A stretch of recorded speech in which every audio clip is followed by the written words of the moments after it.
Bismillahirrahmanirrahim. Assalamualaikum warahmatullahi wabarakatuh. Alhamdulillahi wa kafa, wassalatu wassalamu ala nabiyil mustafa wa alihi wa ashabihi ala sidqi wal wafa, amma ba'du. Ramadan telah memberikan banyak pembelajaran kepada kita semua, sebagaimana Bismillahirrahmanirrahim. Assalamualaikum warahmatullahi wabarakatuh. Alhamdulillah wassalatu wassalamu ala rasulillah, amma ba'du. Bulan Ramadan kini telah berlalu dan sisa-sisa pendidikan yang telah kita tempuh selama sebulan penuh harusnya memberikan dampak positif bagi perjalanan hidup kita 11 bulan ke depan. Nah, oleh karena itu, sebagaimana setiap pendidikan, setiap jenjang pendidikan itu memiliki standar kompetensi tersendiri yang harus dimiliki oleh orang-orang yang telah menempuh pendidikan itu. Nah, lalu apa saja standar kompetensi yang menjadi syarat bagi seseorang yang lulus dari pendidikan Ramadan yang telah dilalui selama sebulan penuh itu? Maka kalau kita baca secara utuh ayat yang merupakan bagian yang tidak terpisahkan dari perintah puasa, sebagaimana yang difirmankan oleh Allah Subhanahu wa taala, setidaknya terdapat 3 standar kompetensi yang harus dimiliki oleh orang yang telah melalui pendidikan pada bulan Ramadan. Yang pertama, tentu standar kompetensi ini langsung disebutkan setelah perintah puasa, yaitu la'allakum tattaqun, yaitu agar orang yang melakukan puasa itu setelah dia keluar dari pendidikan Ramadan menjadi orang-orang yang bertakwa kepada Allah Subhanahu wa taala. Yang kedua, standar kompetensi yang harus dimiliki setelah melalui pendidikan Ramadan itu adalah la'allakum tashkurun. Agar semua rangkaian kegiatan selama Ramadan itu kemudian menjadikan dia itu pribadi-pribadi yang bersyukur kepada Allah Subhanahu wa taala. Dan yang terakhir adalah la'allahum yarshudun, agar mereka itu mendapatkan petunjuk dari Allah Subhanahu wa taala. Ma'asyiral muslimin rahimakumullah. Ketiga standar kompetensi ini sebagaimana seseorang yang kemudian mengikuti pendidikan teknik sipil misalnya, maka tentu harapan mereka setelah lulus dari jenjang pendidikan itu, dia punya kompetensi dan pemahaman tentang desain maupun teknik arsitektur. Tentu mereka tidak dianggap lulus, atau lulusannya barangkali tidak dianggap sebagai lulusan yang baik. Ketika lulus dari situ, kemudian tujuan yang ingin dicapai dari pendidikan itu ternyata tidak diraih. Nah, oleh karena itu, ma'asyiral muslimin rahimakumullah, lalu apa yang dimaksud dengan ketakwaan itu sendiri? Maka Imam Ali karramallahu wajhah mengatakan, takwa itu adalah al-khawfu bil jalil wal amalu bit tanzil war ridha bil qalil wal isti'dad li yaumir rahil. Jadi kalau kita lihat apa yang disampaikan oleh Imam Ali adalah orang yang bertakwa itu adalah al-khawfu bil jalil. Dia takut kepada Allah Subhanahu wa taala. Ketakutannya kepada Allah ini adalah ketakutan yang sebenarnya meliputi ketakutan tidak mendapatkan rahmatnya, ketakutan terhadap azabnya, takut terhadap murkanya, takut terhadap apa yang menjadi kemarahan dari Allah Subhanahu wa taala. Jadi al-khawfu bil jalil, dia betul-betul takut kepada Allah Subhanahu wa taala. Wal amalu bit tanzil. Kemudian dia beramal dengan apa yang sudah disyariatkan oleh Allah. Ketika Allah mengatakan jangan, maka dia tidak lakukan. Ketika Allah perintahkan, maka semua yang diperintahkan oleh Allah dia lakukan semampu dia. Ya. Kemudian waridha bil qalil, tidak menggerutu terhadap karunia Allah yang mungkin dilihat itu sesuatu yang sedikit. Dia merasa cukup, dia ridha. Ya, dia menerima takdir dan ketetapan Allah Subhanahu wa taala. Bahkan ketika ketetapan yang sudah menjadi ketetapan Allah itu tidak sesuai dengan ekspektasi dan cita-cita yang diharapkan, dia ridha. Ya, terhadap semua yang memang sudah menjadi garis dan ketentuan Allah Subhanahu wa taala. Dia ridha terhadap sesuatu yang bahkan ketika pemberian Allah itu di matanya itu terlihat sangat sedikit sekali dibandingkan dengan pengharapan dan cita-cita dia.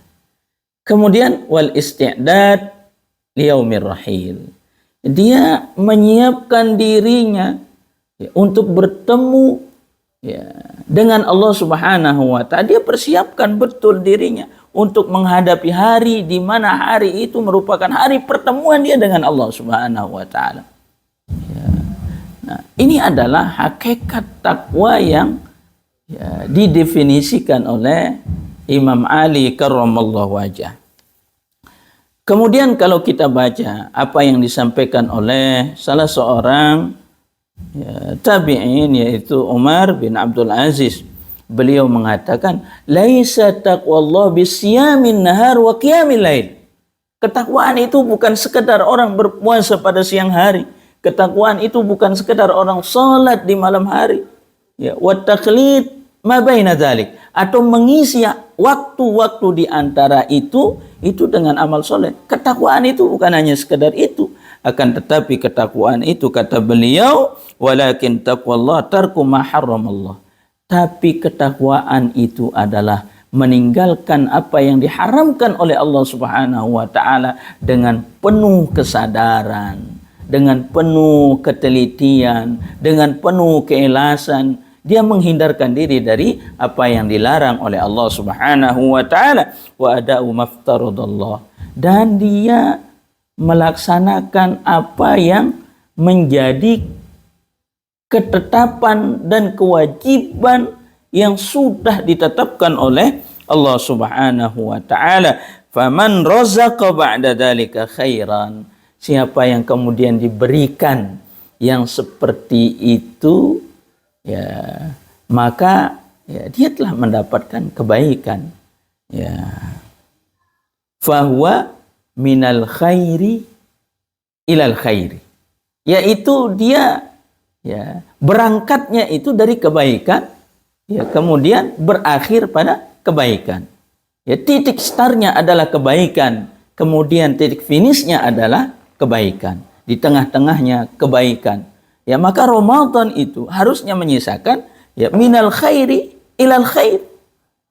Berangkat dari titik ketakwaan kepada Allah Subhanahu wa taala, kemudian dia berangkat setelah Ramadan itu kepada kebaikan yang lain.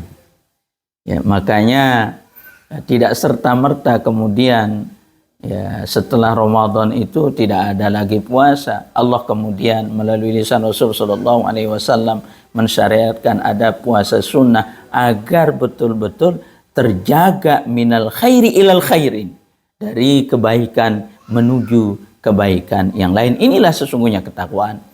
Bahkan suatu ketika Umar ibn al-Khattab pernah bertanya kepada Ubay ibn Ka'ab tentang takwa. Maka kemudian Ubay itu bertanya kembali kepada Umar ibn al-Khattab dengan pertanyaan, apakah engkau pernah berjalan di jalanan yang penuh dengan duri? Kemudian Umar menjawab, iya. Lalu bagaimana engkau cara jalannya ketika berjalan tanpa alas kaki dan berjalan di antara duri-duri? Maka Umar menjawab, tentu saya akan berhati-hati agar tidak tertusuk duri. Maka kemudian Ubay yang mengatakan bahwa itu adalah hakikat ketakwaan. Itu adalah hakikat takwa yang sesungguhnya. Maka di dunia ini kita sedang berjalan. ya yang kalau kita lengah sedikit tentu kita akan menginjak duri. Nah, oleh karena itu, ya ketakwaan itu diantaranya adalah kehati-hatian. Ya, dan kita takut kepada Allah Subhanahu wa Ta'ala dari menyekutukannya, takut dari bermaksiat kepadanya. Nah, itu adalah kompetensi ketakwaan. Nah, kalau ternyata ya setelah Ramadan selama 30 hari atau 29 hari atau sebulan penuh kita melakukan ritual pendidikan dengan segala apa yang ada di dalamnya, dari ibadah, dari penjagaan kita terhadap lisan, dari menjaga agar puasa kita tidak batal baik pahalanya maupun kemudian batal secara fikihnya mampu kita jaga. Lalu setelah Ramadan kita tidak memiliki karakter sebagaimana yang disebutkan Imam Ali, sebagaimana yang disebutkan oleh Umar bin Abdul Aziz, atau karakter yang disebutkan oleh Ubay bin Ka'ab itu, maka sesungguhnya hakikat la'allakum tattaqun itu, tujuan atau ending dari puasa itu ya tidak tercapai. Sebagaimana kemudian ada orang yang kursus dan seterusnya agar lulus di perguruan tinggi negeri, atau dia melakukan kursus ya les ya agar bisa masuk STAN misalnya, tapi ketika dia les dia nggak bisa masuk ya, maka ya tujuan-tujuan yang ingin dicapai meskipun dia sudah menjalani ya wasilah-wasilah ya, tapi dia tidak sampai kepada tujuan yang ingin dicapai. Berarti ada sesuatu yang keliru dari proses yang kita lakukan dari pendidikan itu. Nah, kemudian kompetensi kedua itu adalah la'allakum tashkurun, agar kamu menjadi pribadi yang bersyukur kepada Allah Subhanahu wa Ta'ala. Lalu apa yang dimaksud dengan syukur itu? Apakah kemudian ketika kita bersyukur itu hanya mengucapkan alhamdulillah saja? Tidak. Kalau kita baca ungkapan yang disampaikan oleh Imam Ibn Taimiyah, ya itu beliau mengatakan, ya asyukru yakunu bil qalbi wal lisan wal jawarih. Jadi yang disebut kesyukuran itu adalah kesyukuran dalam bentuk lisan. Dia ucapkan hamdalah, alhamdulillah, dia bersyukur. Ya, kemudian wal qalb, ya juga dengan hatinya ini puas gitu, nyaman, senang, bahagia dia. Ya, kemudian ya wal jawarih. Ya, kemudian syukur itu ya diimplementasikan dalam bentuk tindakan oleh semua anggota tubuhnya. Dia syukur terhadap nikmat yang diberikan oleh Allah Subhanahu wa Ta'ala terhadap penglihatannya. Kemudian penglihatan itu ya dia syukuri dengan matanya, tidak digunakan kecuali untuk melihat apa yang memang sudah dihalalkan untuknya oleh Allah Subhanahu wa Ta'ala. Ya, kemudian ya kalau kita baca penjelasan Imam Ibnul Qayyim rahimahullah, ya itu beliau mengatakan ya syukur itu adalah as-sana'u ya 'alan ni'ami. Ya, dia memuji ya terhadap nikmat. Jadi dia memuji Allah Subhanahu wa Ta'ala dari nikmat yang karena dia sudah diberikan nikmat oleh Allah Subhanahu wa Ta'ala. Kemudian wa mahabbatuhu. Nah, kemudian dia cinta terhadap nikmat itu. Ya kalau orang cinta dia jaga nikmat itu.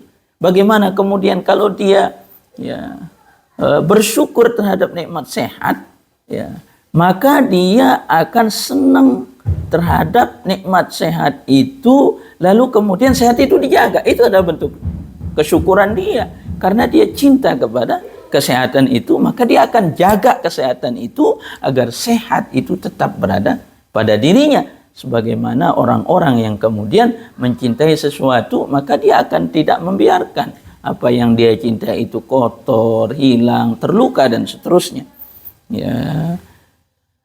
Wal amalu bi ta'atihi. Kemudian dia gunakan nikmat itu dengan beramal dalam ketaatan kepada Allah Subhanahu wa Ta'ala. Lebih lanjut beliau mengatakan, ya innal ma'asi kullaha min naw'il kufril asghar. Ya, jadi setiap kemaksiatan itu adalah bagian daripada apa yang disebut dengan kufur yang kecil, kekafiran yang kecil, tidak bersyukur. Ya, fa innahu diddus syukr. Ya, karena sesungguhnya maksiat itu adalah bertolak belakang dengan rasa syukur. Jadi kalau orang diberikan nikmat oleh Allah dari materi, kemudian materi itu digunakan untuk sesuatu yang justru menentang perintah Allah Subhanahu wa taala, maka itu kebalikan dari syukur. Itu terkufur. Dia tidak bersyukur terhadap nikmat Allah Subhanahu wa taala. Kalau dia berikan dia kekuasaan itu tidak digunakan untuk taat kepada Allah, tapi kekuasaan itu digunakan untuk bermaksiat kepada Allah, maka dia tidak bersyukur terhadap nikmat kekuasaan itu. Kalau ternyata nikmat sehat yang diberikan oleh Allah Subhanahu wa taala, kemudian sehatnya itu tidak digunakan untuk menyembah Allah, untuk taat kepada Allah, justru dia gunakan kesehatannya, sehari-harinya dia bermaksiat, kakinya sehat, dia gunakan berjalan pada jalan kemaksiatan. Ya, diberikan penglihatan yang sehat, dia gunakan penglihatannya dalam rangka kemaksiatan kepada Allah, maka ini adalah bentuk kekufuran terhadap nikmat Allah Subhanahu wa taala. Maka harapannya setelah Ramadan itu menjadikan orang-orang yang selama sebulan itu mengikuti pendidikan di bulan Ramadan, dia akan menjadi pribadi yang bersyukur kepada Allah. Dia gunakan apa yang dimilikinya ya dari nikmat yang sudah Allah karuniakan kepadanya dalam rangka taat kepada Allah. Kekuatannya dia gunakan dalam rangka taat kepada Allah. Ya, materi yang dia miliki dari makanan dia lakukan dalam rangka taat kepada Allah. Kemudian waktu yang luang dia gunakan dalam rangka taat kepada Allah. Kemudian Allah bukakan kepadanya pintu-pintu rizki, dia gunakan juga dalam rangka taat kepada Allah Subhanahu wa taala. Ini adalah bentuk syukur yang paling konkret. Ya. Kemudian kompetensi ketiga yang idealnya dimiliki oleh orang-orang yang lulus dari pendidikan bulan Ramadan itu adalah la'allahum yarsyudun, yaitu orang-orang yang mendapatkan petunjuk untuk melakukan kebaikan-kebaikan dari Allah Subhanahu wa taala. Salah satu tafsir yang paling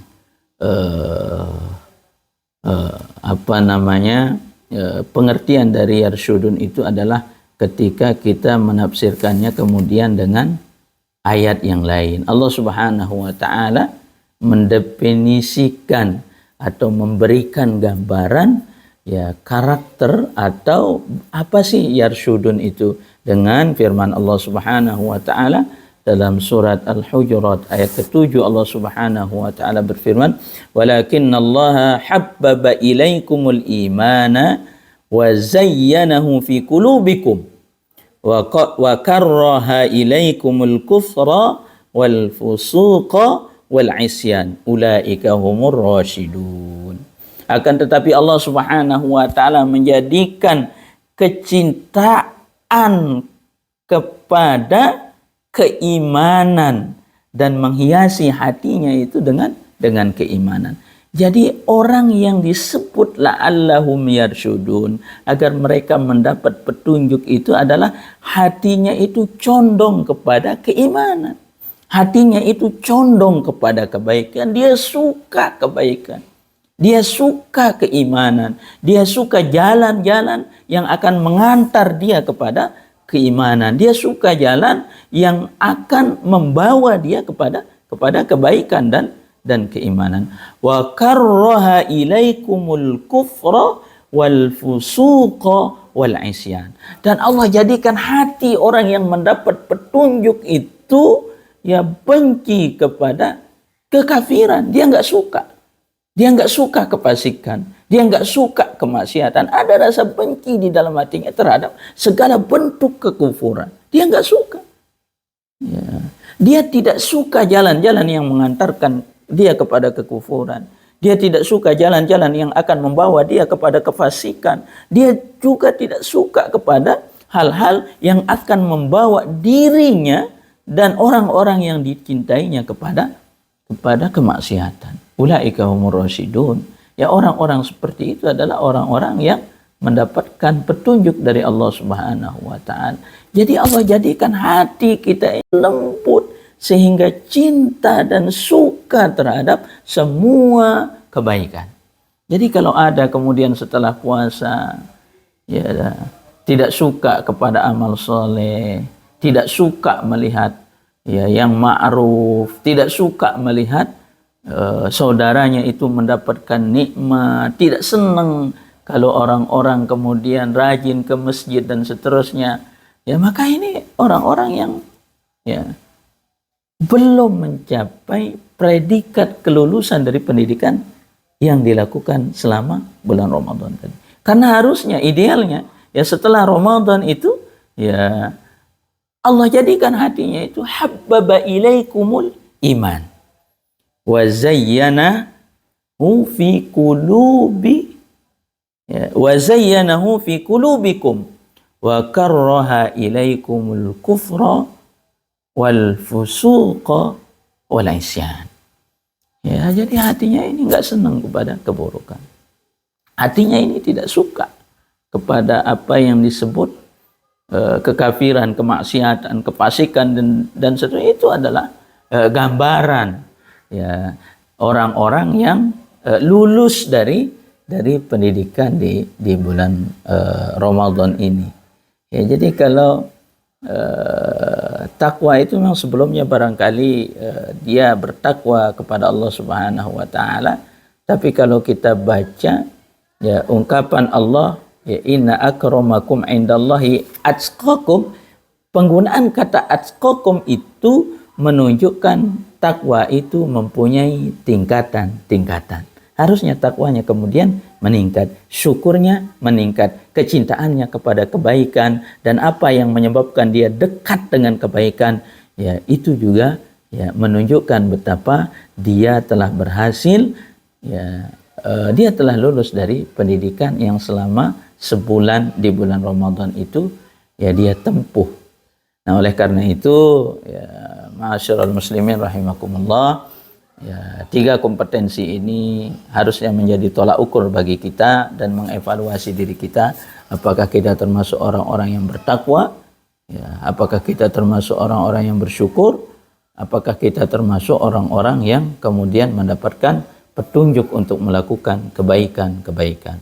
Mudah-mudahan Allah Subhanahu wa taala ya membimbing kita ya dan mempertemukan kita kembali pada bulan Ramadan yang akan datang, dan bekal 3 kompetensi ini sesungguhnya telah cukup bagi kita untuk ya menjalani ya 11 bulan ya yang akan datang.